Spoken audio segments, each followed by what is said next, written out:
I have gathered a tip for every letter of the alphabet, from A all the way down to Z, and believe it or not, we're starting with A. For A, we have animals. Animals are pretty useful, and I do like buying some early games since they make a decent amount of money for not that much work, especially if you go ahead and buy yourself a silo, since you can just scythe all the grass on your farm and get free food without having to spend 50 gold per on hay. Also, if you're playing a non-remix community center, there is an animal bundle that normally gives me a lot of trouble, so I do like getting some animals pretty early on to start chipping away at that. They can also be relatively lucrative for money since you have the artisan good perk. They sell for 40% more gold, and that adds up fast if you're making a lot of cheese, milk, etc. per day. For B, we have backpacks. For backpacks, I'm kind of going to send a mixed message here. You don't need a backpack as early as you think. You can reach pretty late in the mines with only one backpack. You don't even need the second one, to be honest, but it is just so nice to have. Because sure, you can just chuck down chests everywhere and put all your stuff in there, but nothing quite beats the convenience of just having all the storage on you right now. So I would normally not buy it until after the egg festival since you want to save that 2,000 extra gold for strawberries, but it's still really nice to have later on. So I normally buy it maybe 22nd, 23rd of spring, something like that. For C, we got a small one. We have calendar. So you know right next to Pierre's shop, there's a calendar where you can check events like festivals, people's birthdays, etc. Well, you can actually buy one from Robin's shop. So if you do want to check, for example, when someone's birthday is and not go on the wiki, you can just go ahead and check it up anywhere in your home and check it from anytime, anywhere.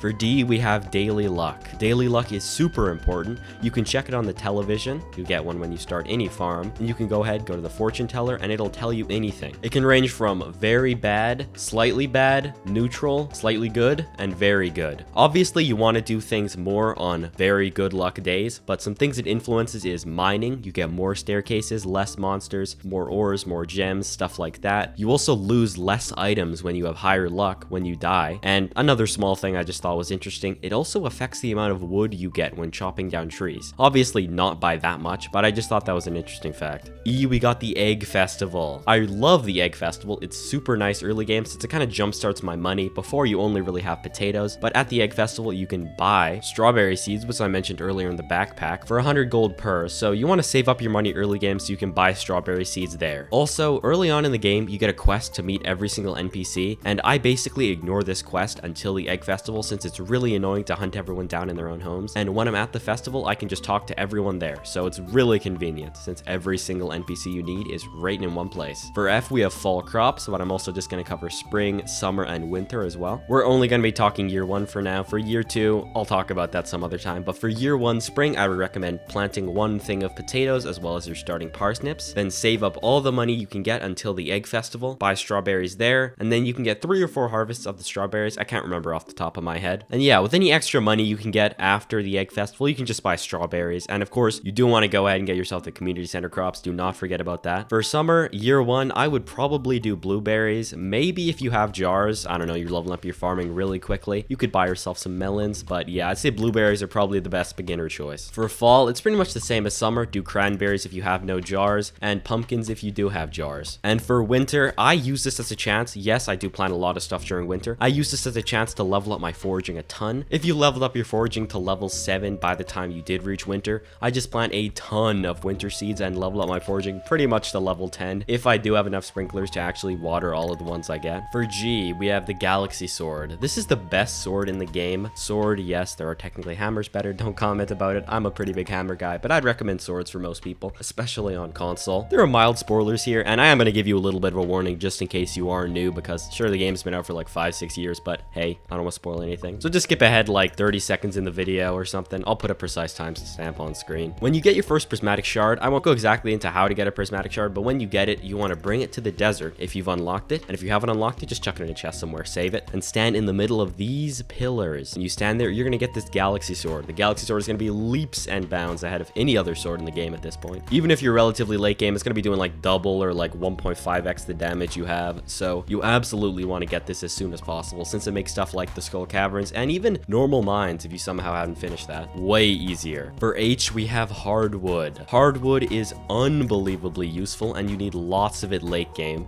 especially for repairing the boat to go to Ginger Island. So stock up on hardwood as soon as you can. When you get yourself a copper axe, you might think you need to wait until you get an iron one to go into the secret woods, since there's a stump out that requires an iron axe to break it. But no, I'll show you a quick little hack. Go ahead, grab yourself this chair, walk over to the woods, chuck the chair down right here, hop on the chair, hop off, bring the chair with you, and then you're in the secret woods and you can chop down all the copper stumps you want. I don't know why I call them copper stumps, I guess just cause like you need a copper axe to break them. That makes sense. Also, plant every mahogany seed you get. You can get lots of them from breaking stumps, so just find a nice little place off your farm, somewhere you can kind of just set them and forget them. I like the train station if you haven't unlocked that. You can unlock it summer 2nd, there's just a random cutscene overnight. For I, we have immunity. So on rings you found, you might see immunity and defense, and a lot of people might actually not know the difference between the two, so I'm going to explain it really quickly. So for each point of immunity, it reduces the chance of you getting a debuff by 10% per point. A debuff is something like, hey, on the void floors you have 8 less defense, so it basically just gives you a lower chance of getting that. And yes, that does mean if you have 10 immunity or more, you get 0 debuffs. For defense, it basically just reduces the amount of damage you take from various sources. It's kind of complicated to explain, so I'm pretty much just going to leave it at that. You probably already knew that, but you might not know how immunity works. For J, we have Jade. You can trade these in at the Desert Trader for staircases on Sundays, so save up all the Jade you can get, and if you can, for example, get yourself Crystallariums, make sure you put Jades in there, because honestly, I'd argue it's even better than diamonds. For K, we have Kegs. For Kegs, you want to keg expensive fruit. It makes amazing money. It like triples the value of the fruit and adds on like 100 gold. I'm also going to touch on preserve jars briefly. For preserve jars, you want to do cheaper fruit because preserve jars are twice as fast as kegs, but it does make them slightly less expensive.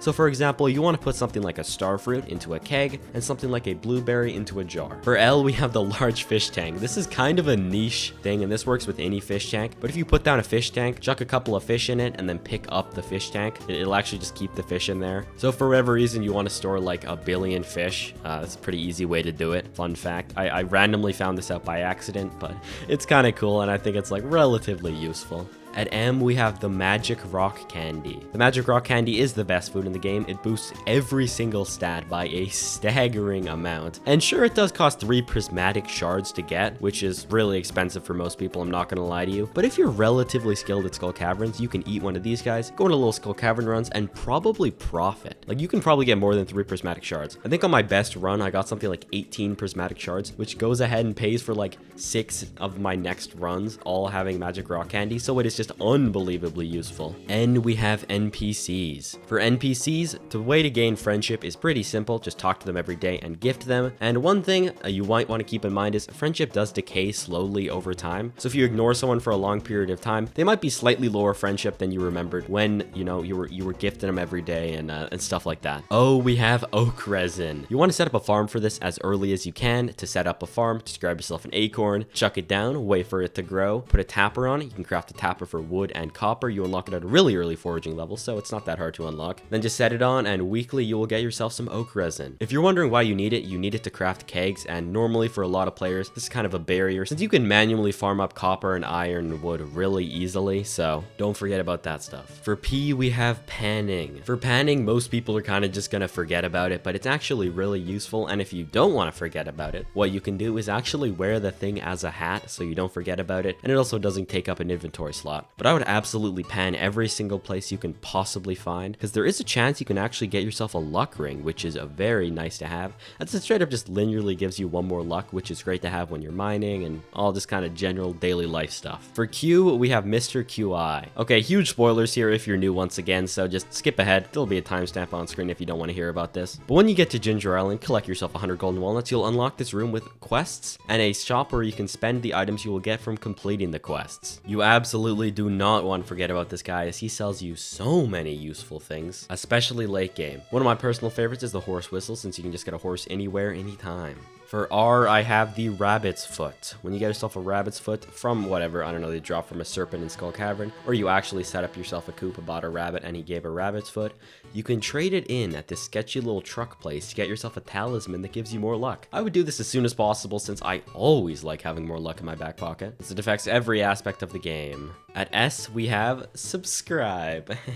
Finger guns. I mean, come on, you're this far in the video. Subscribe, support the channel if you're enjoying it so far. But seriously, for S, we have a salad. Salad is pretty much my favorite early game food besides like hops. So when I start to have an excess of money, I buy a lot of salad. Since it heals more than hops, so if I'm in Skull Caverns or the mines, I don't have to eat like 50 times to heal. I just have to eat like once. It's also just good for like working around the farm. You can regen your energy really quickly and whatnot. And I mean, it's relatively affordable compared to something like spaghetti. At T, we have the tapper, and yeah, you want to make plenty of these guys. I pretty much just tap every tree I can find, since I always just like having a bunch of the syrups lying around, since they're used in the community center and some random crafting recipes, and it's just so much nicer to have it than not have it. For U, we have unmilled rice. It's literally the only thing I could think of that had a U in the name. So it's not really like, it's not really, I didn't really want to include like that much, you know, but like it's here, so it's life, I guess. And it's literally the worst crop in the game. You should never plant unmilled rice. Don't buy it. It's not worth it. Plant literally anything else. Like if you get it in the mines, and since it does auto water itself, I guess you can just kind of chuck it next to something, but I really would not give this crop the time of day.